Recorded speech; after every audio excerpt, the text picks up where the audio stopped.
بسم اللہ الرحمن الرحیم۔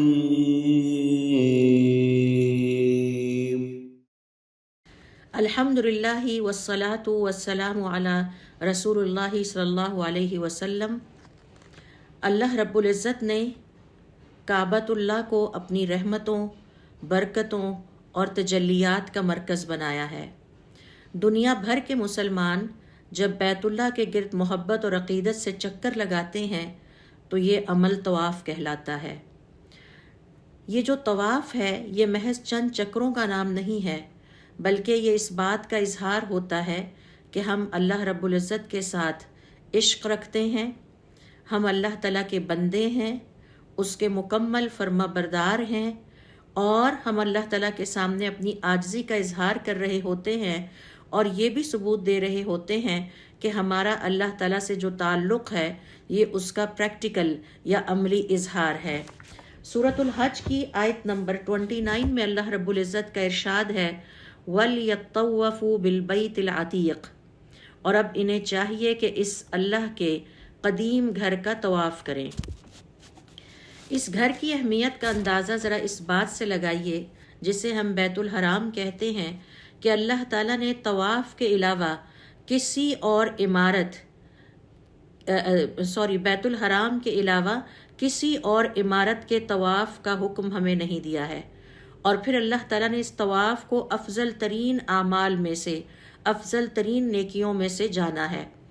اللہ رب العزت نے سورۃ الحج کی آیت نمبر 29 میں، جو کہ ابھی میں نے آپ کے سامنے تلاوت کی ہے، ہمیں حکم دیا ہے وَلْيَطَّوَّفُوا بِالْبَيْتِ الْعَتِيقِ۔ اے محمد صلی اللہ علیہ وسلم اب ان کو بتا دیجئے، اور اس سے پہلے حضرت ابراہیم علیہ السلام کو یہ حکم دیا کہ اب آپ کل انسانیت کو بتا دیجئے کہ وہ اللہ تعالیٰ کے اس قدیم گھر کا طواف کیا کریں۔ پھر اس کی اہمیت کا اندازہ اس بات سے بھی ہوتا ہے کہ اللہ رب العزت نے حضرت ابراہیم علیہ السلام یعنی اپنے خلیل اور اپنے بیٹے حضرت اسماعیل علیہ السلام، ان دونوں کو یہ حکم دیا تھا کہ گھر کو یعنی میرے گھر کو، بیت الحرام کو طواف کرنے والوں کے لیے اور اعتکاف بیٹھنے والوں کے لیے اور نماز ادا کرنے والوں کے لیے اچھی طرح سے پاک اور صاف کر دیا جائے۔ اور اس بات کا ذکر اللہ تعالیٰ نے سورۃ البقرہ کی آیت نمبر 125 میں بھی کیا ہے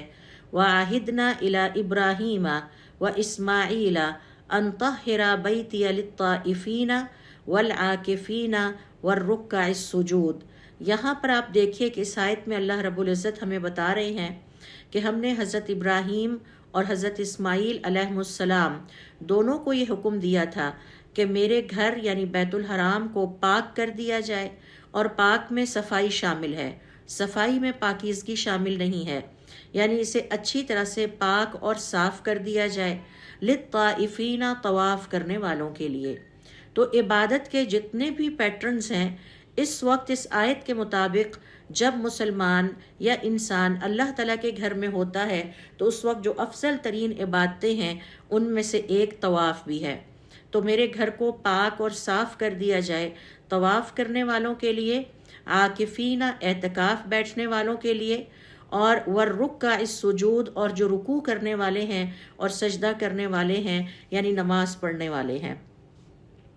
اب یہ پاک اور صاف کرنے سے کیا مراد ہے؟ صفائی ہم سب جانتے ہیں، پاکیزگی کے جو اس میں بت تھے یا زمانہ جاہلیت کے جو اثرات تھے عبادت کے وہ سارے ختم کیے جائیں، اور جو حضرت ابراہیم علیہ السلام کے زمانے میں اللہ رب العزت نے جو طور طریقے اس وقت ہمیں سکھائے تھے حضرت ابراہیم علیہ السلام کے ذریعے عبادت کے، وہ سارے اختیار کیے جائیں، جن میں سے ایک اللہ تعالیٰ کے گھر کا طواف کرنا بھی ہے۔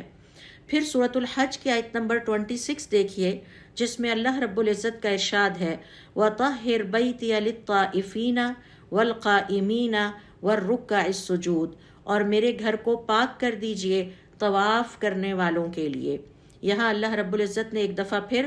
سب سے پہلے طواف کرنے والوں کا ذکر کیا ہے، والقائمین، اور جو یہاں پر قیام کرنے والے ہوں گے، والرُّكَّعِ السُّجُودِ، اور جو یہاں پر سجدہ کرنے والے ہیں۔ ہم جب اپنی شریعت کا مطالعہ کرتے ہیں تو ہمیں پتہ چلتا ہے کہ کعبہ کے گرد طواف کرنا یہ ہر حاجی اور ہر عمرہ کرنے والے کے لیے واجب ہوتا ہے، لہٰذا کوئی حج مکمل نہیں ہو سکتا، کوئی عمرہ اس وقت تک مکمل نہیں ہو سکتا جب تک کہ اللہ رب العزت کے گھر کے گرد یہ طواف نہ کر لیا جائے۔ اس کے علاوہ کسی اور عمارت کے طواف کا اللہ تعالیٰ نے ہمیں حکم نہیں دیا۔ تو اس لحاظ سے آپ دیکھیے کہ طواف کی اہمیت اور فضیلت اور بیت الحرام کی اہمیت اور فضیلت واضح ہوتی ہے۔ سوال یہ پیدا ہوتا ہے کہ طواف کیا ہے؟ طواف دراصل بیت اللہ کے گرد 7 چکر لگانا عبادت ہے۔ اس کو ہم طواف کہتے ہیں اور ہماری شریعت نے بھی اس کو طواف کہا ہے۔ اب طواف کے اندر کیا خاص باتیں پائی جاتی ہیں؟ یہ عبادت صرف کعبۃ اللہ کے ساتھ خاص ہے، یعنی اللہ تعالیٰ کا یہ جو بیت الحرام ہے، کعبہ ہے، اس کا ہم نے طواف کرنا ہے۔ اس کے علاوہ کسی اور عمارت کا طواف یا کسی اور جگہ کا طواف اس کے کرنے کا حکم ہمیں نہیں دیا گیا۔ پھر اسی طرح سے ہمیں شریعت کے مطالعے سے پتہ چلتا ہے کہ فرشتے بھی آسمانوں میں اس بیت الحرام کے اوپر ایک اور بیت الحرام ہے جسے بیت المعمور کہا جاتا ہے، فرشتے بھی اس کا طواف کرتے ہیں۔ تو زمین پر ہم انسان اللہ رب العزت کے گھر کا طواف کرتے ہیں، خانہ کعبہ کا طواف کرتے ہیں، جبکہ آسمانوں میں یہ عبادت فرشتوں کے ذریعے سر انجام پائی جاتی ہے۔ تو آپ دیکھیے کہ کس قدر خوش قسمتی ہے کہ جب ہم انسان اللہ تعالیٰ کے گھر کا طواف کر رہے ہوں تو گویا ہم ایک ایسی عبادت میں شامل ہو جاتے ہیں، شریک ہو جاتے ہیں جو کہ فرشتے بھی کر رہے ہیں۔ تو یہ فرشتوں والی عبادت ہے۔ پھر ہمیں اپنی شریعت کے مطالعے سے پتہ چلتا ہے کہ انبیاء علیہم السلام نے بھی طواف کیا ہے۔ مختلف روایات سے 70 کے قریب ایسے انبیاء کے نام ملتے ہیں جن میں حضرت موسیٰ علیہ السلام بھی ہیں، جن میں حضرت عیسیٰ علیہ السلام بھی ہیں، جن میں حضرت آدم علیہ السلام بھی ہیں، یعنی 70 کے قریب ایسے انبیاء کا تذکرہ ملتا ہے کہ جنہوں نے اس خانہ کعبہ کا طواف کیا ہے، اور یہ ایک ایسی عبادت ہے کہ جو انبیاء علیہ السلام نے بھی سر انجام دی ہے۔ اس سے ہمیں طواف کی اہمیت اور فضیلت کا مزید اندازہ ہوتا ہے۔ اور پھر طواف ایک ایسی عبادت ہے کہ جس سے ہم یہ ظاہر کرتے ہیں کہ ہم اللہ تعالیٰ سے محبت رکھتے ہیں، اور یہ مرکزیت کی علامت ہے کہ اللہ تعالیٰ کی ذات، اللہ تعالیٰ کی زندگی، ہماری اللہ تعالیٰ کا وجود ہماری زندگی کا محور اور مرکز ہے۔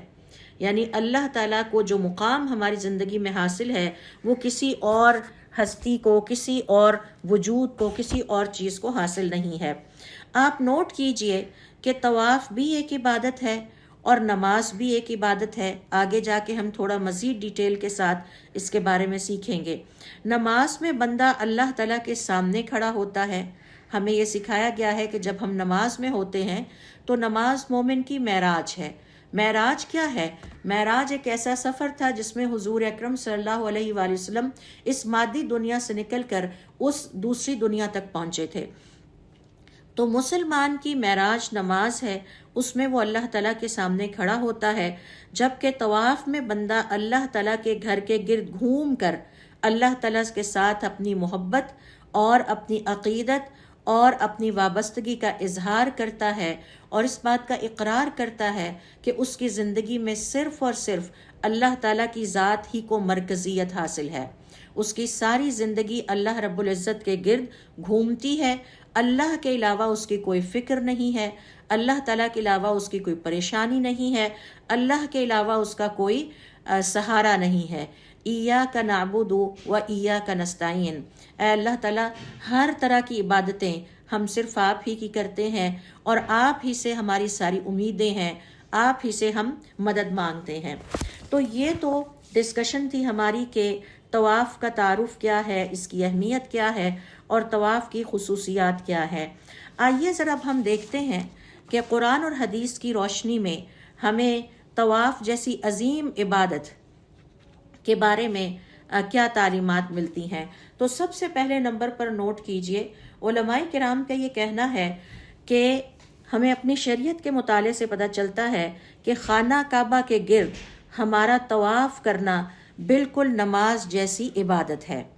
اس کی کیا دلیل ہے؟ الترمذی اور ابن حبان اپنی اسناد سے بیان کرتے ہیں کہ ابن عباس رضی اللہ تعالیٰ عنہما کہتے ہیں کہ حضور اکرم صلی اللہ علیہ وسلم نے فرمایا الطواف حول البیت مثل الصلاۃ، یہ جو خانہ کعبہ کے گرد طواف کرنا ہے یہ بالکل نماز جیسی عبادت ہے، الا انکم تتکلمون فیہ، ہاں سوائے اتنا، یعنی بس اتنا سا فرق ہے کہ طواف میں تم بات چیت کر سکتے ہو، فمن تکلم فیہ، تو جو کوئی بھی اس میں بات کرے، فلا یتکلم الا بخیر، تو وہ صرف خیر ہی کی بات کرے۔ یہی وجہ ہے کہ ہمارے صالحین جب ہم ان کے بارے میں پڑھتے ہیں تو پتہ یہ چلتا ہے کہ وہ کہا کرتے تھے کہ جب ہم ایک دفعہ طواف کا آغاز کر دیتے تھے تو ہم بالکل اپنی دعاؤں، اپنے اذکار پر فوکس رکھتے تھے، اور اس دوران ہماری پوری کوشش ہوتی تھی کہ ہم دنیاوی امور کے حوالے سے کوئی بات نہ کریں، اور اگر کرنی بھی ہو تو صرف اور صرف اس وقت کی ضرورت کے مطابق اتنی سی کی جائے۔ تو آپ یہ دیکھیے کہ یہ حدیث حضور اکرم صلی اللہ علیہ وسلم کی ہے، جسے ترمذی نے بھی بیان کیا ہے، صحیح الجامع میں بھی یہ آئی ہے، اور ابن حبان نے بھی اس کو اپنے کلیکشن میں بیان کیا ہے۔ حضور اکرم صلی اللہ علیہ وسلم کا یہ فرمانا کہ طواف، اللہ کے گھر کے گرد طواف کرنا یا 7 چکر لگانا بالکل نماز جیسی عبادت ہے، صرف اتنا فرق ہے کہ نماز میں تمہیں بات چیت کرنے کی اجازت نہیں ہے، طواف میں تمہیں بات چیت کرنے کی اجازت ہے، لہٰذا اگر کوئی تم میں سے طواف کے دوران بات چیت کرے تو اسے چاہیے کہ صرف خیر پر مشتمل الفاظ کہے۔ اب یہ خیر پر مشتمل الفاظ کی مزید وضاحت کیا ہے؟ تو اس حوالے سے علماء کرام کا یہ کہنا ہے، مثال کے طور پر اگر کسی کو کوئی دعا بھول گئی ہے تو وہ اپنے ساتھی سے دعا پوچھ سکتا ہے یا اس طرح سے، لیکن دنیاوی امور پر بات چیت کرنا طواف میں بھی مکروہ قرار دیا گیا ہے، یعنی سخت ناپسندیدہ قرار دیا گیا ہے۔ اس دوران کوئی اور ایکٹیویٹی نہیں ہونی چاہیے، نماز کی طرح اسے پورے فوکس کے ساتھ، خشوع اور خضوع کے ساتھ اللہ رب العزت سے دعائیں کرتے ہوئے اس عبادت کو مسلسل جو ہے وہ ادا کیا جائے۔ تو یہ ہمیں طواف کی جو پہلی فضیلت ہے اس سے پتہ چلتی ہے۔ کچھ اسی قسم کے الفاظ کے ساتھ الطبرانی نے اپنی کبیر میں اور الحاکم اور البیہقی نے بھی اس روایت کو درج کیا ہے، الطواف بالبیت صلاۃ، اللہ کے گھر کا طواف کرنا نماز کی طرح سے ہے، یعنی جیسے نماز ایک عبادت ہے بالکل اسی طرح سے طواف بھی اسی طرح سے ایک عبادت ہے۔ وَلَكِنَّ اللَّهَ أَحَلَّ فِيهِ الْمَنْطِقُ، صرف اتنا فرق ہے کہ اس میں اللہ تعالیٰ نے آپ کو بولنے کی اجازت دی ہے، فَمَن نَطَقَ، لہٰذا تم میں سے جو کوئی بولے، فَلَا يَنْطِقُ إِلَّا بِخَيْرٍ، تو اسے چاہیے صرف خیر پر مشتمل الفاظ کہے، دعائیں مانگتا رہے، اور اس وقت کی بہترین دعا، جامع ترین دعا ہے ربنا آتنا فی الدنیا حسنۃ وفی الآخرۃ حسنۃ وقنا عذاب النار۔ تو یہ جو خیر پر مشتمل بات کرنا ہے، اس سے مراد آپ کی دعا کرنا ہے،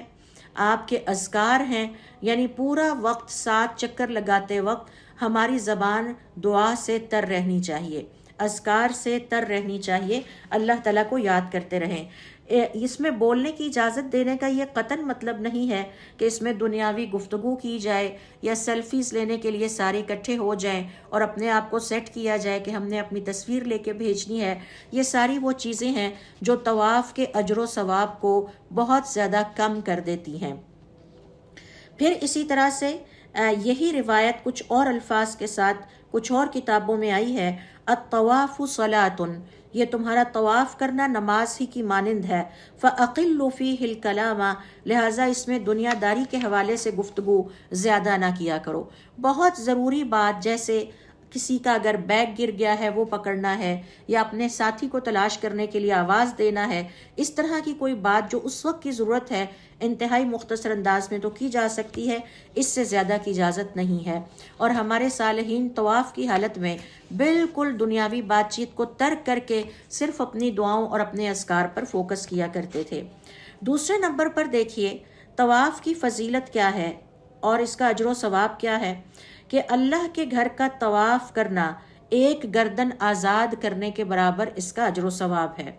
آج کوئی ایسا سسٹم نہیں ہے۔ ہمارے صالحین کی کوشش ہوتی تھی کہ وہ ہر طرح کی نیکی، ان کا لالچ ہوتا تھا کہ ہر طرح کی نیکی ان کے نامہ اعمال میں کم از کم ایک دفعہ ضرور درج ہو۔ مثال کے طور پر میں یہ پلاننگ کروں کہ کسی نہ کسی یتیم کی زندگی میں ایک دفعہ سرپرستی کروں تاکہ میرے نامہ اعمال میں یہ نیکی بھی آ جائے۔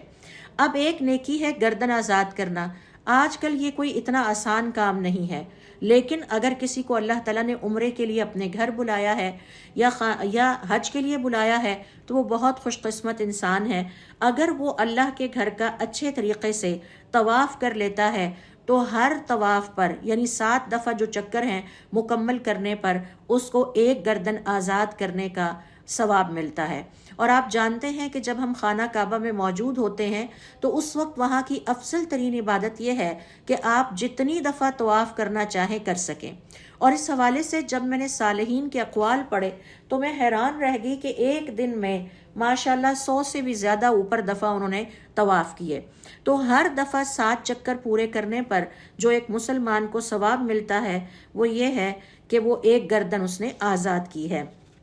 تو اس طرح ایک ایسی نیکی جو ہم آگے پیچھے آسانی سے نہیں کر سکتے، اللہ تعالیٰ سب کو اپنے گھر بلائے اور سب کو ہمت اور توفیق عطا فرمائے اور یہ موقع دے کہ وہ اس کے گھر کا عمرہ بھی کریں اور حج بھی کریں. تو اس کے پاس ایک بہت بڑی اپرچونٹی ہے کیسے مسلمان کے پاس. اور اس حوالے سے حدیث سن لیجئے حضور اکرم صلی اللہ علیہ وآلہ وسلم کی، کہ جس میں ابن عمر رضی اللہ تعالی عنہما بیان کرتے ہیں، آپ صلی اللہ علیہ وسلم نے فرمایا، من طاف بالبیت 7، جس نے اللہ کے گھر کا 7 دفعہ طواف کیا، وصلی رکعتین، اس کے بعد 2 رکعت نماز پڑھی، کان کعتق رقبۃ، اسے اتنا ثواب ملا جیسے کوئی ایک گردن آزاد کرائی گئی ہو. آپ آج نوٹ کریں تو کئی اس کی مالیت اچھی خاصی ہے، ہر کسی کے لیے شاید افورڈیبل بھی نہ ہو، تو اتنا بڑا اس کا ثواب رکھا گیا ہے. پھر اسی طرح سے ایک اور حدیث میں آپ صلی اللہ علیہ وسلم فرماتے ہیں، جس کسی نے اللہ کے گھر کا طواف کیا یعنی 7 چکر پورے لگائے، لا یلغو فیہ، اور اس میں کوئی لغو بات نہیں کی. لغو بات سے مراد کیا ہے؟ ابھی ہم نے پچھلی احادیث میں پڑھا کہ صرف خیر پر مشتمل بات کرے، اور علماء کرام کا کہنا ہے کہ خیر پر مشتمل بات کا مطلب ہے کہ اس کی زبان دعا سے تر رہے، اللہ تعالیٰ کے اذکار اس کی زبان پر جاری رہیں، کوئی دنیا داری کی بات نہ کی جائے. یہاں فرما رہے ہیں کہ جس کسی نے اللہ کے گھر کا 7 دفعہ طواف کیا اور اس میں کوئی لغو بات نہیں کی، یعنی دنیا داری کے حوالے سے کوئی بات نہیں کی، کانا کعدل رقبۃ یعتقھا، تو اسے وہ ثواب ملے گا جو ایک گردن کو آزاد کرانے یعنی ایک غلام کو آزاد کرانے پر جو ہے وہ دیا جاتا ہے. تو یہ صحیح الترغیب و ترہیب کی حدیث نمبر 1140 ہے. تیسرے نمبر پر دیکھیے کہ اس طواف کی فضیلت کے بارے میں ہمیں جو پتہ چلتا ہے، علماء کرام کا یہ کہنا ہے کہ اللہ کے گھر کا طواف کرنا، اس سے گناہ مٹتے ہیں، نیکیاں لکھ لی جاتی ہیں، یعنی نامہ اعمال کی صفائی کر کے گناہوں کو مٹا دیا جاتا ہے اور نیکیاں لکھ دی جاتی ہیں اور اس سے درجات بلند ہوتے ہیں. اس حوالے سے ابن عمر رضی اللہ تعالیٰ عنہما بیان کرتے ہیں کہ حضور اکرم صلی اللہ علیہ وسلم کا ارشاد ہے، جس کسی نے اس گھر کا طواف کیا یعنی 7 چکر پورے کیے اور اس دوران کوئی لغو بات نہیں کی. لغو میں یہ شامل ہے کہ وہاں کھڑے ہو کے سیلفیز نہیں بنائی، گھر والوں سے باتیں نہیں کی، یہ گپ شپ کرنے کی جگہ نہیں ہے، یہ انتہائی فوکسڈ ہو کے نماز کی طرح خشوع اور خضوع کے ساتھ کرنے والی عبادت ہے. اور علماء کرام کا یہ کہنا ہے کہ شاید اس میں تھوڑی سی بول چال کی اجازت اس لیے دی گئی ہے کہ چونکہ اس وقت مسلمان چکر لگا رہا ہوتا ہے، چل رہا ہوتا ہے، نماز کی طرح وہ ایک جگہ پہ ساکن نہیں ہے، انوائرمنٹ اس کے کنٹرول میں نہیں ہے، تو ہو سکتا ہے اسے تھوڑا بہت بولنا پڑے، لوگوں کے ساتھ آگے پیچھے ہونا پڑے. تو یہ اللہ رب العزت کا فضل ہے اور اس کی نعمت ہے کہ اس نے اتنا سا بولنے کی اجازت دی ہے. لیکن اس کا یہ مطلب نہیں ہے کہ گھر والوں کے ساتھ گپ شپ بھی ہو رہی ہے، چلتے ہوئے سیلفی اور ویڈیوز بھی گھر والوں کو جا رہی ہیں، تو یہ ساری چیزیں اس سے خارج ہیں. تو اس حوالے سے دیکھیے کہ حدیث میں آپ صلی اللہ علیہ وسلم کے الفاظ ہیں کہ جس کسی نے اس گھر کا طواف کیا گویا اس نے اجر و ثواب پایا ایک گردن کو آزاد کرنے کا. اور جب وہ کوئی قدم اٹھاتا ہے یعنی طواف کرنے والا جس وقت اپنا پاؤں اٹھاتا ہے، ولا يرفع اخرى، اور جب دوسرا قدم رکھتا ہے یعنی اٹھایا اور رکھا، الا حط اللہ عنہ بها خطیئته، اللہ تعالیٰ اس ایک پاؤں اٹھانے اور رکھنے کے بدلے میں اس کے گناہ، ایک گناہ کو معاف کرتے ہیں اور اس کے لیے ایک نیکی لکھ لیتے ہیں. تو جتنے دفعہ وہ پاؤں اٹھاتا ہے اتنی دفعہ اس کے لیے اس کی برائیاں مٹا دی جاتی ہیں، یعنی ایک برائی مٹ جاتی ہے اور ایک نیکی لکھ لی جاتی ہے اور ایک درجہ اس کا بلند کر دیا جاتا ہے. یہی وجہ ہے کہ اب ہمیں سمجھ میں آنا چاہیے کہ کیوں ہمارے صالحین جتنی دیر خانہ کعبہ میں ٹھہرتے وہاں پر طواف جیسی عظیم عبادت میں مشغول رہتے. اور مجھے حیرت ہوئی پڑھ کے کہ ایک دن میں 100 دفعہ سے بھی زیادہ انہوں نے اللہ کے گھر کا طواف کیا ہے. تو یہ طواف صرف ایک دفعہ کرنا نہیں ہوتا، بلکہ جتنی دفعہ ممکن ہو سکے، جتنی ہمت ساتھ دے، اس طواف میں لگے رہنا چاہیے. تو اس حوالے سے دیکھیے کہ یہی وجہ ہے کہ جب ہم اپنی شریعت کا مطالعہ کرتے ہیں تو ہمیں پتہ چلتا ہے کہ ہماری شریعت نے اس بات کو فرض قرار دیا ہے کہ جب ہم مکۃ المکرمہ چھوڑنے کا ارادہ کر لیں تو ہمیں کعبہ کا طواف الوداع ضرور کرنا چاہیے. اور اس حوالے سے حضور اکرم صلی اللہ علیہ وسلم کی حدیث ہے جسے حضرت ابن عباس رضی اللہ تعالیٰ عنہما نے بیان کیا ہے کہ آپ صلی اللہ علیہ وسلم نے لوگوں کو حکم دیا کہ جب وہ نکلنے کی تیاری پکڑیں، یعنی انہیں پتہ ہو کہ اب ہم نے مکہ سے نکل جانا ہے، تو آخری کام یہ کرنی ہے کہ اللہ کے گھر چلے جائیں، اللہ کے گھر کی زیارت کریں اور اللہ کے گھر کا طواف کریں. تاہم آپ نے ایسی خواتین کو تخفیف دی کہ جن کے ڈیز تھے وہ ٹھہر جائیں اور وہ بے شک طواف نہ کریں. پھر اسی طرح سے ایک اور روایت سے پتہ چلتا ہے کہ حضور اکرم صلی اللہ علیہ وسلم کے زمانے میں جب لوگ جگہ جگہ سے اللہ کے گھر کی طرف آئے ہوئے تھے، اس وقت حضور اکرم صلی اللہ علیہ وسلم نے لوگوں کو مخاطب کرتے ہوئے فرمایا کہ تم میں سے کوئی بھی اپنے گھروں کو واپس نہ جائے یہاں تک کہ ایک دفعہ پھر اللہ تعالیٰ کے گھر چلے جاؤ اور وہاں سے طواف الوداع کر کے آئیں. اور اس میں بھی ایک دفعہ آپ نے ضرور کرنا ہے، پھر مزید کتنی دفعہ کرنا چاہیں، نفلی طور پر جتنے آپ کر سکتے ہوں کرنے چاہیے، اس کی ہمیں ہماری شریعت جو ہے وہ تعلیم دیتی ہے. اور یہی وجہ ہے کہ حضور اکرم صلی اللہ علیہ وآلہ وسلم نے منع کیا اپنے ساتھیوں کو اور قریش کو، اور خاص طور پر اس قبیلے کو جو کہ مکۃ المکرمہ میں اللہ کے گھر کے انتظامات دیکھ رہا تھا. آپ صلی اللہ علیہ وسلم نے فرمایا، یا بنی عبد مناف، اے بنو عبد مناف، لا تمنعن احدا، کسی کو ہرگز نہ روکنا، طاف بہذا البیت، جو اس گھر کا طواف کرنے کے لیے آئے، وصلی، اور نماز پڑھنا چاہے، ای ساعۃ شاء من لیل او نہار، جس گھڑی بھی اس کا دل چاہے، رات کی گھڑی ہو یا دن کا ٹائم ہو. تو یہ حضور اکرم صلی اللہ علیہ وآلہ وسلم کی خاص ہدایات تھیں بنو عبد مناف کو اس وقت کہ آپ نے دن اور رات اللہ کے اس گھر کو کھلا رکھنا ہے. جس وقت کوئی بندہ آ کے یہاں نماز پڑھنا چاہے، طواف کرنا چاہے، اسے روکا نہ جائے. یہ نہ کہا جائے کہ یہ آرام کا وقت ہے، آپ صبح آ جائیے گا. اور آج بھی دیکھیں کہ ماشاءاللہ اس گھر کی برکت اسی طرح سے قائم اور دائم ہے، رونق بھی اسی طرح سے قائم اور دائم ہے. آپ چاہے وہاں پر رات کے 2 بجے جھانکیں، آپ چاہیں رات کے 1 بجے چلے جائیں، 12 بجے چلے جائیں، صبح کے 4 بجے چلے جائیں، دن اور رات وہاں پر طواف رکتا نہیں ہے، مسلسل ہوتا رہتا ہے. اور یہ الحمدللہ انسانیت کے لیے ایک بہت ہی برکت والی چیز ہے، اور اللہ رب العزت نے اس میں برکت رکھی ہے. امام دہلوی رحمۃ اللہ علیہ فرماتے ہیں، شاہ ولی اللہ دہلوی، کہ یہ جو اللہ رب العزت کی طرف سے اور حضور اکرم صلی اللہ علیہ وسلم نے اس کا اعلان کیا کہ جب تم مکۃ المکرمہ سے نکلنے لگو تو طواف الوداع کر کے ضرور نکلو، اس کے پیچھے کیا حکمت ہے، اس کے پیچھے کیا راز ہے، وہ اس راز سے پردہ اٹھاتے ہیں. اور وہ کہتے ہیں کہ اس کے پیچھے حکمت یہ ہے کہ اپنے اس سفر میں اللہ کے گھر کی تعظیم کا مکمل اظہار کیا جائے اور اس بات کا احساس ہمارے دل میں بیٹھ جائے کہ اللہ ہی ہماری زندگی میں اول ہے اور اللہ ہی ہماری زندگی میں آخر ہے. یہ سفر جو حج اور عمرے کا ہم نے کیا اور اللہ تعالیٰ کے گھر کا طواف کرنے کے لیے کیا، یہ جو سفر تھا اس کا بنیادی طور پر مقصد صرف اور صرف اللہ تعالیٰ کی ذات کی رضا حاصل کرنا تھا. لہٰذا جب ہم پہنچیں تو سب سے پہلے اللہ کے گھر کا طواف کریں، اور جب ہم وہاں سے نکلنے کا ارادہ کریں تو اللہ تعالیٰ کے گھر کا طواف کریں. اور پھر شاہ ولی اللہ دہلوی رحمۃ اللہ علیہ مزید فرماتے ہیں کہ آپ جانتے ہیں کہ یہی کچھ اسی قسم کی ٹریڈیشنز، اسی قسم کی روایات ہمارے ہاں پائی جاتی ہیں کہ جب ہم کسی بادشاہ کے ہاں جاتے ہیں اور پھر ان سے ملتے ہیں، اور پھر جب ہم وہاں سے نکلنے لگتے ہیں تو ہم ان سے مل کر ہی واپس وہاں سے آتے ہیں. تو یہ سفر اللہ رب العزت نے جو رکھا ہے حج کا سفر اور عمرے کا سفر، اور اس میں خاص طور پر جو طواف کی اہمیت اور فضیلت ہے، یہ دراصل ہمیں یہ روحانی سبق دیتی ہے کہ اللہ تعالیٰ کی ذات ہماری زندگی میں اول ہے،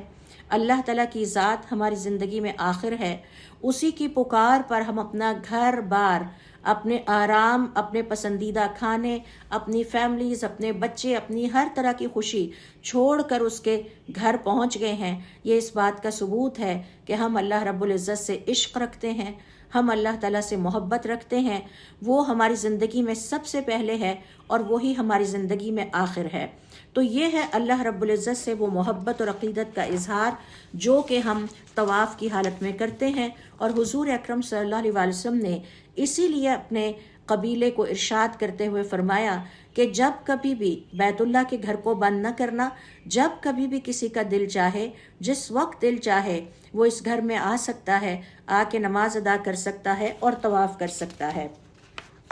چوتھے نمبر پر دیکھیے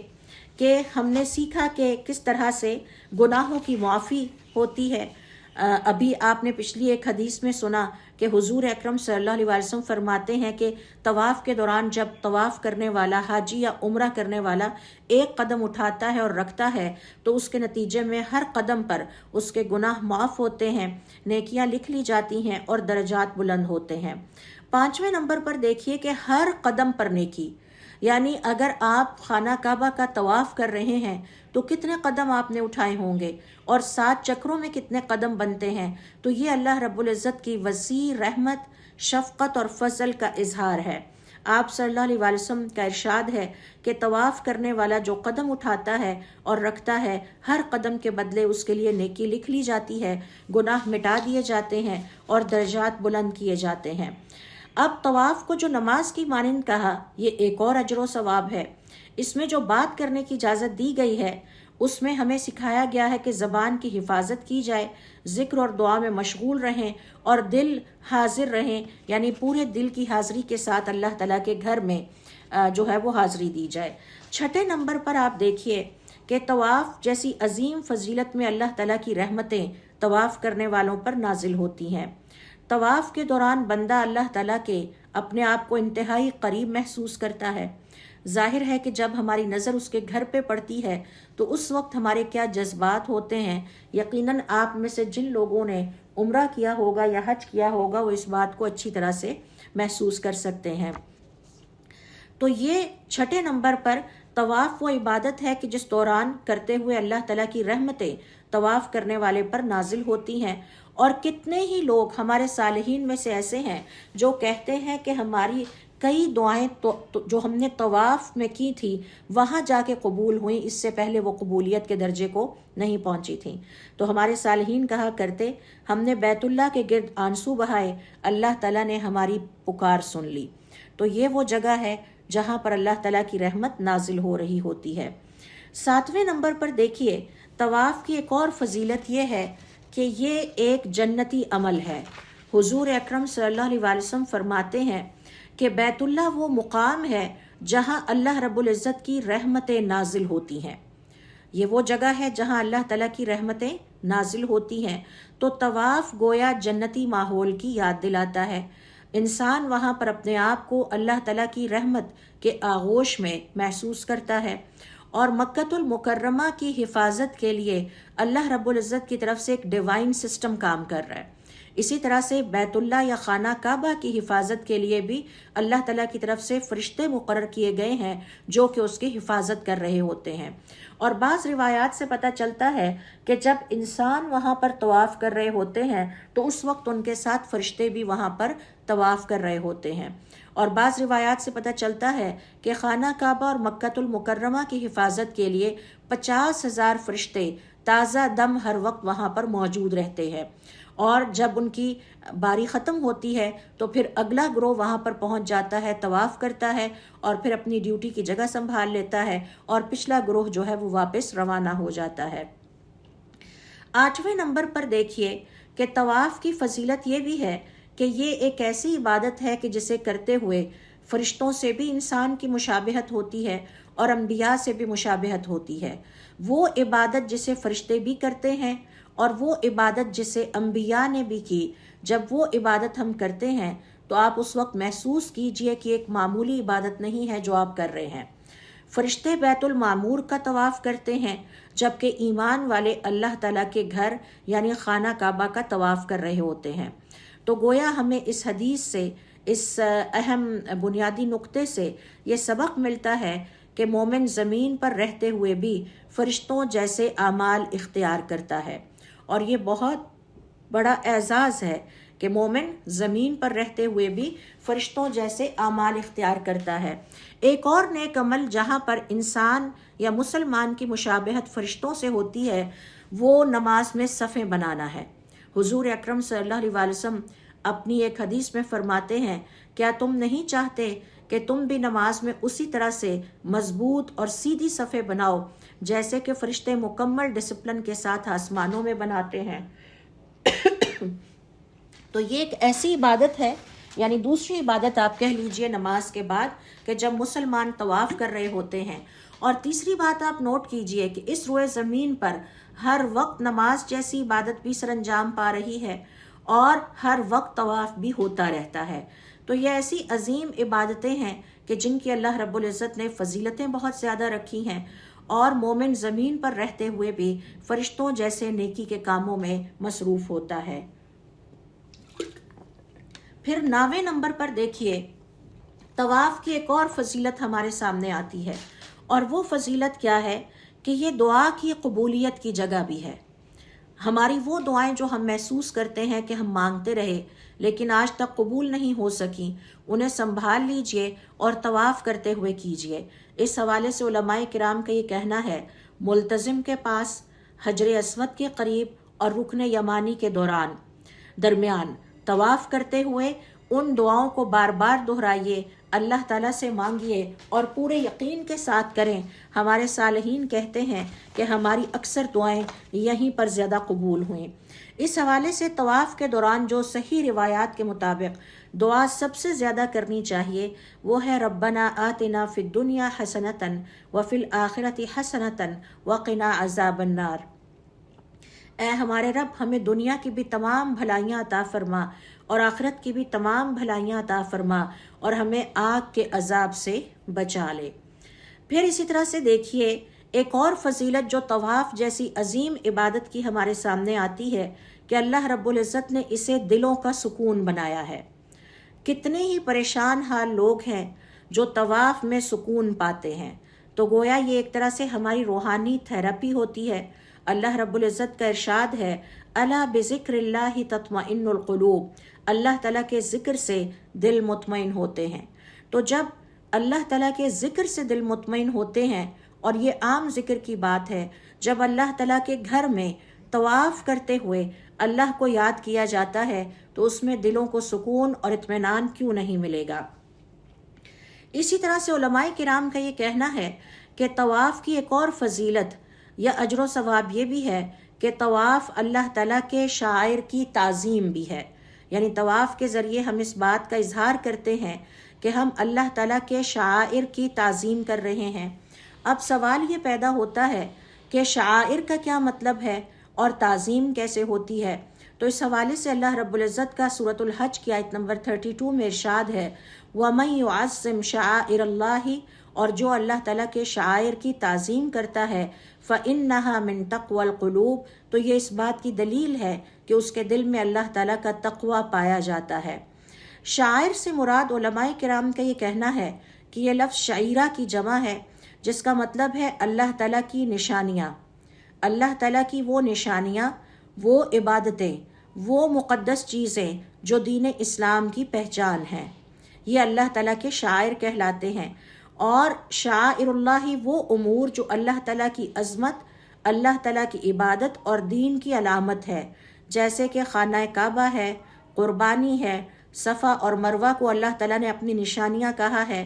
اللہ تعالیٰ کی مسجدیں ہیں، حج اور عمرہ شاعر اللہ میں ہے، قرآن کریم ہے، اذان ہے، دینی احکام ہے، مسلمان مرد کا داڑھی رکھنا ہے، مسلمان خاتون کا حجاب کرنا ہے، یہ تمام اللہ رب العزت کے شاعر کہلاتے ہیں۔ ان تمام شاعر یا نشانیوں کا ادب، احترام اور عظمت دل میں رکھنا، یعنی جس دل میں اللہ تعالیٰ کی نشانیوں کا احترام بستا ہے وہ دل اللہ تعالیٰ کی محبت اور تقوی سے بھر جاتا ہے۔ اس حوالے سے دیکھیے کہ ہمارے صالحین کیا کہا کرتے تھے اور طواف کے بارے میں ان کے کیا مختلف اقوال ہیں۔ وقت کو سامنے رکھتے ہوئے صرف چند اقوال میں یہاں آپ کے ساتھ شیئر کروں گی۔ حضرت عبداللہ ابن عباس رضی اللہ تعالیٰ عنہ گھنٹوں نہیں سارا دن اور ساری رات طواف میں مشغول رہتے، یعنی اتنا زیادہ طواف کیا کرتے تھے، اتنی کثرت کے ساتھ طواف کیا کرتے تھے کہ وہ اس پہ اپنا پورا دن اور اپنی پوری رات بھی لگا دیا کرتے تھے۔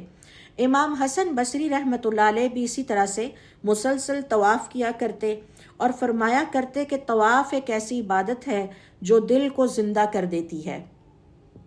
یعنی اس سے انسان اپنے آپ کو محسوس کرتا ہے کہ وہ دوبارہ اس کا باطن اللہ رب العزت کے ساتھ کنیکٹ ہو گیا ہے۔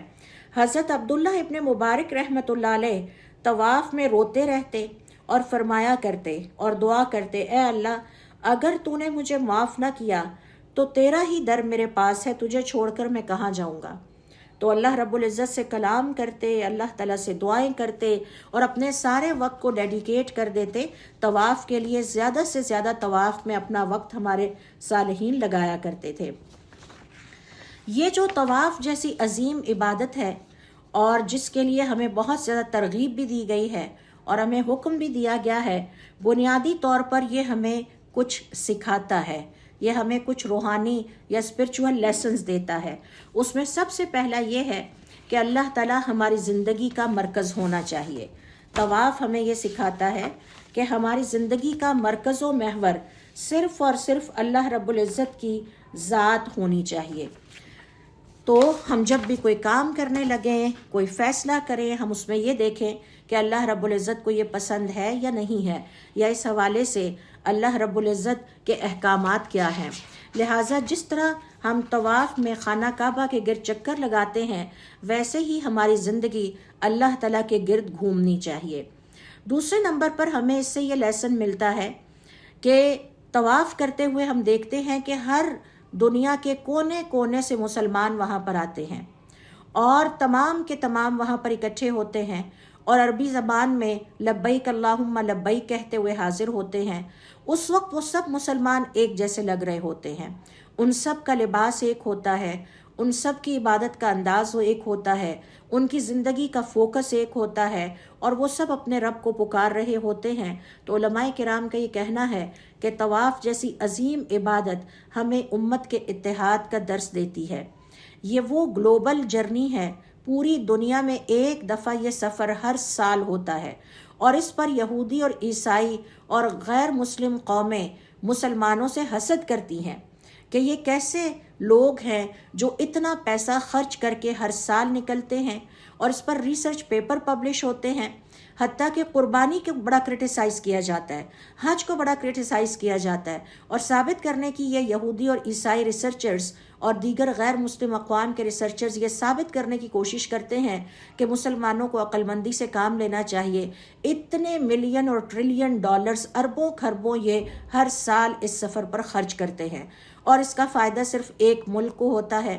اور پھر کبھی قربانی کو اسی طرح سے وہ ثابت کرنے کی کوشش کرتے ہیں کہ ایک فضول خرچی ہے جو کہ مسلمان کرتے ہیں، جبکہ ایسا بالکل نہیں ہے۔ ہمیں طواف جیسی عظیم عبادت جہاں ایک طرف یہ درس دیتی ہے کہ ہماری زندگی کا محور اور مرکز اللہ تعالیٰ کی ذات ہونی چاہیے، وہاں پر ہمیں یہ عبادت یہ بھی درس دیتی ہے کہ ہمیں امت کا اتحاد برقرار رکھنا ہے۔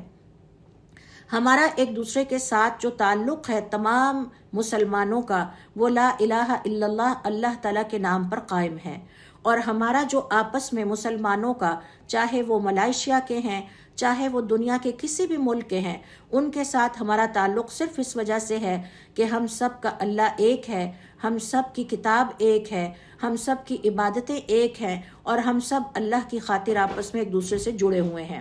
لہٰذا وہاں پر جب سب مسلمان ایک ہی وقت میں اکٹھے لبیک اللہم لبیک کہتے ہیں، تو اس سے ہمیں طواف جیسی عظیم عبادت یہ سکھاتی ہے کہ ہم اللہ تعالیٰ کے سامنے ایک امت بن کر کھڑے ہو جائیں۔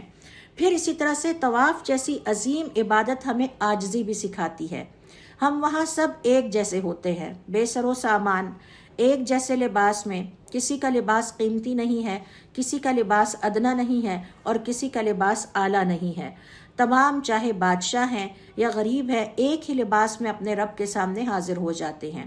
تو ہمیں یہ سبق ملتا ہے طواف کرتے ہوئے کہ یہ جو دنیا کے فرق اللہ تعالیٰ نے ہمارا امتحان کے طور پر رکھے ہیں، یہ اللہ تعالیٰ کے سامنے جب ہم جائیں گے تو ختم ہو جائیں گے، موت کے ساتھ بھی ختم ہو جائیں گے اور حج میں بھی یہ ختم ہو جاتے ہیں۔ تو وہاں پر ہم سب ایک لباس میں، ایک جیسے حالات میں اپنے رب کے گھر میں حاضری دیتے ہیں۔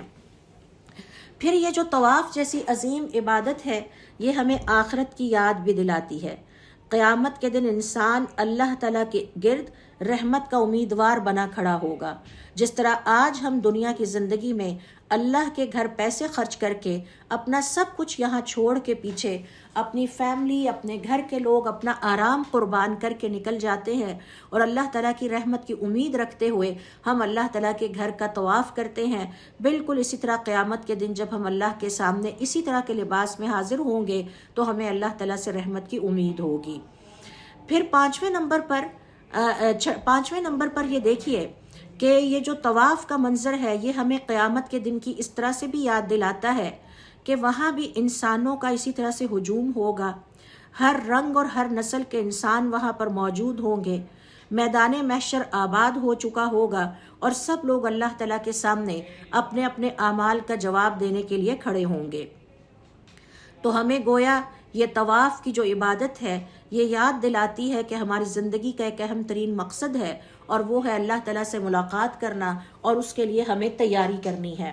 چھٹے نمبر پر دیکھیے، طواف جیسی عظیم عبادت سے ہم سیکھتے ہیں کہ ہم اپنے گناہوں سے پاکیزگی کی امید رکھتے ہیں، لہٰذا طواف کو پورے اخلاص کے ساتھ کیا جائے، تعظیم کے ساتھ کیا جائے، اس دوران تمام لغو باتوں سے اپنے آپ کو دور رکھا جائے، پورا فوکس کر کے طواف کے اوپر جو ہے وہ ہم اس عبادت کو کریں تاکہ اللہ تعالیٰ ہمارے نامہ اعمال سے تمام گناہوں کو مٹا دے۔ اور آپ سب جانتے ہیں کہ حج مبرور کی جزا جنت ہے اور بالکل انسان گناہوں سے اس طرح صاف ہو جاتا ہے جیسے آج ہی وہ اپنی ماں کے پیٹ سے پیدا ہوا، یعنی اس کے نامہ اعمال میں کوئی گناہ نہیں۔ تو گویا طواف اللہ تعالیٰ سے ری کنیکٹ کرنے کا ایک بہت بڑا ذریعہ ہے، دوبارہ سے اللہ تعالیٰ کے ساتھ اپنے آپ کو جوڑنے کا اور اپنے برے ماضی سے اپنے آپ کو صاف کرنے اور فارغ کرنے کا ایک بہت بڑا ذریعہ ہے۔ اور اس طرح ہمیں طواف جیسی عظیم عبادت امید کا پیغام دیتی ہے، اللہ تعالیٰ کی رحمت اور اس کے فضل کا پیغام دیتی ہے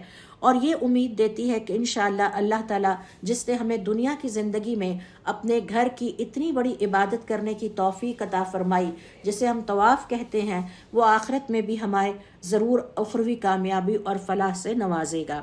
7ویں نمبر پر دیکھیے، صرف چند میں یہاں آپ سے شیئر کر رہی ہوں جنہیں علماء کرام نے بیان کیا ہے کہ طواف جیسی عظیم عبادت ہمیں ایک اور بہت اہم سبق دیتی ہے اور وہ تعلیم یہ ہے مسلسل اللہ تعالیٰ کی بندگی،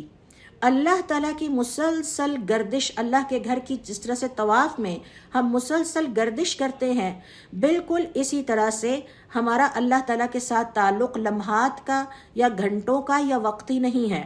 یہ نہیں ہے کہ جب تک ہم جائے نماز پہ تھے تو ہمارا تعلق اللہ سے تھا، نہیں، بلکہ زندگی کے ہر لمحے میں ہمارا اللہ تعالیٰ کے ساتھ تعلق ہے۔ تو جب طواف میں مسلمان اللہ کے گرد گھوم رہا ہوتا ہے، گردش کر رہا ہوتا ہے، تو طواف ہمیں پیغام دیتا ہے کہ اللہ رب العزت کے ساتھ ہمارا تعلق طواف کی مسلسل گردش کی طرح ہمیشہ زندگی میں رہے گا۔ ہمیں ہمیشہ اللہ تعالیٰ کا بندہ بن کے رہنا ہے، ہر لمحہ ہمارا اللہ تعالیٰ کی عبادت میں گزرنا چاہیے۔ مسلمان خاتون جب نماز پڑھ کے فجر کی اپنے جائے نماز سے اٹھ کے کچن میں جاتی ہے تو وہ ایک عبادت سے دوسری عبادت کی طرف چلی جاتی ہے۔ پہلی عبادت تھی حقوق اللہ، اس نے اللہ تعالیٰ کا ایک حق ادا کرنے کی کوشش کی، نماز ادا کی۔ اب اگلی عبادت ہے کہ اس نے اپنے گھر والوں کی خدمت شروع کر دی ہے، اور جب تک وہ اپنے گھر کا کام کرتی رہتی ہے وہ اللہ تعالیٰ کی خدمت میں لگی ہوئی ہے، اور یہ حقوق العباد کی عبادت ہے۔ پھر مسلمان عورت فارغ ہوتی ہے، اگر ریسٹ کرنا ہے ریسٹ کرتی ہے، اور پھر کسی مریض کی عیادت کے لیے نکل جاتی ہے، یہ اس کی اگلی عبادت ہے اور یہ حقوق العباد میں آتا ہے۔ تو اس طرح سے طواف ہمیں یہ پیغام دیتا ہے کہ ہم نے اللہ تعالیٰ کی مسلسل بندگی کرنا ہے، اللہ تعالیٰ کو اپنی زندگی کا مسلسل مرکز اور محور بنانا ہے۔ تو یہ ہیں وہ چند اسباق جو کہ ہمیں طواف جیسی عظیم عبادت سے حاصل ہوتے ہیں۔ لہٰذا آج کے سیشن سے ہم نے یہ سیکھ کے نکلنا ہے کہ طواف صرف جسمانی حرکت کا نام نہیں ہے، بلکہ یہ باطن کی صفائی بھی ہے، اور یہ ہماری روح کی پرواز کا نام بھی ہے کہ اس میں ہماری روح بھی نکھرتی ہے، ہمارا اللہ تعالیٰ سے تعلق اثر نو بنتا ہے، اور خوش نصیب ہیں وہ لوگ جنہیں اللہ تعالیٰ اپنے گھر کے گرد طواف کی عبادت کی سعادت عطا کرتا ہے۔ لہٰذا اللہ تعالیٰ سے دعا کرنی چاہیے، اللہم ارزقنا حجا مبرورا و طوافا مقبولا و ذنبا مغفورا۔ اے اللہ تعالیٰ ہمیں اپنے گھر کے حج مبرور کی توفیق عطا فرما، ہمیں سعادت عطا فرما، اور مقبول طواف یعنی ایسا طواف جو آپ کی بارگاہ میں قبولیت کے درجے کو پہنچے وہ عطا فرما، اور اس کے بدلے ہمارے گناہ معاف کر دے۔ لہٰذا آج کے سیشن سے ہم نے سیکھا کہ طواف عبادت ہے، ہر قدم پر نیکی ہے، گناہوں کی معافی ہے، دعا کی قبولیت والی عبادت ہے۔ اللہ تعالیٰ نے اس میں مسلمان کے دل کا سکون رکھا ہے۔ یہ وہ عبادت ہے جو انبیاء کرام نے سر انجام دی ماضی میں، اور فرشتے بھی اس کو سر انجام دیتے ہیں، فرشتوں سے مشابہت رکھنے والی عبادت ہے۔ اور طواف بنیادی طور پر ہمیں اتحاد، عاجزی کا درس دیتا ہے۔ لہٰذا اللہ تعالیٰ سے دعا ہے کہ اللہ تعالیٰ ہمیں اپنے گھر بلائے اور اپنے گھر کے طواف کی سعادت عطا فرمائے۔ سبحانک اللہم و بحمدک اشہد ان لا الہ الا انت استغفرک و اتوب الیک۔